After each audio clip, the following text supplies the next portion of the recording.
வணக்கம். இந்த வீடியோவில் ஒரு பிறந்த குழந்தைய தூளி மெத்தை இதில் எதில் படுக்க வைக்கலாம் அப்படிங்கிறது நிறைய பேருக்கு டவுட்டாக இருக்கும். அதை பற்றி பார்க்கலாம்.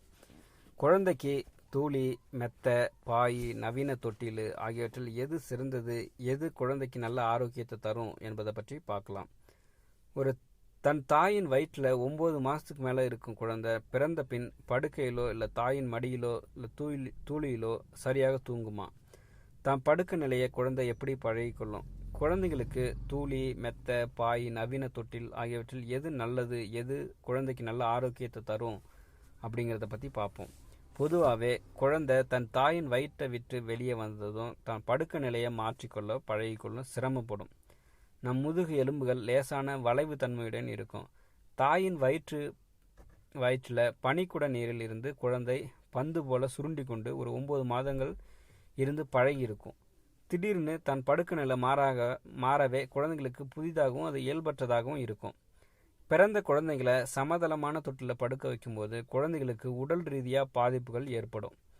நமது பாரம்பரிய தொட்டில் அதை தூளி குழந்தைகளுக்கு ஏற்றது. ஏன்னா குழந்தை வயிற்றில் இருக்கும் பொழுது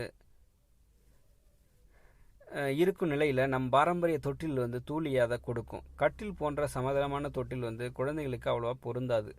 நம் பாரம்பரிய தொட்டில் முறையான தூளியில் குழந்தையை போட்டால் குழந்தைகளின் உடல் வளர்ச்சி சீராக இருக்கும். தூளியில் போட்டு வளர வைக்கக்கூடிய குழந்தைகளுக்கு முதுகில் வலி குறைவாக தான் இருக்கும்.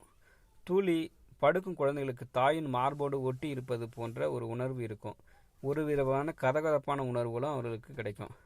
குழந்தையினோட முதுகு எலும்பு வளைவுகள் சரியாக தூளியில் பதிவதால் குழந்தைகளுக்கு சௌகரியமாக இருக்கும். தூளியில் படுத்திருந்தால் நெருக்கமான ஒரு உணர்வு குழந்தைகளுக்கு கிடைக்க குழந்தை நன்கு தூங்கும். தூளி முன்னும் பின்னும் ஆடுவதால் குழந்தைகளின் கேட்கு திறன் ரொம்ப அதிகரிக்கும். குழந்தை தூளியில் சிறுநீர் கழித்து விட்டால் தூளியிலிருந்து சிறுநீர் வடிந்து தரைக்கு வந்து விடுவதால் குழந்தையில் உடலில் ஈரம் தங்காமல் தடுக்கப்படும்.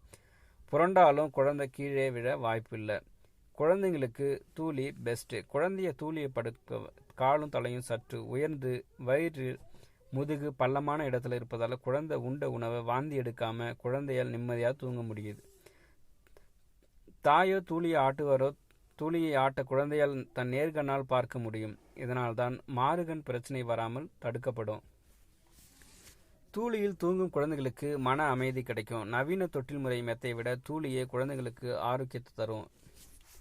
மேலும் இது போன்ற வீடியோக்களை பார்க்கணுன்னா எங்களோட யூடியூப் சேனலை சப்ஸ்கிரைப் பண்ணிக்கோங்க.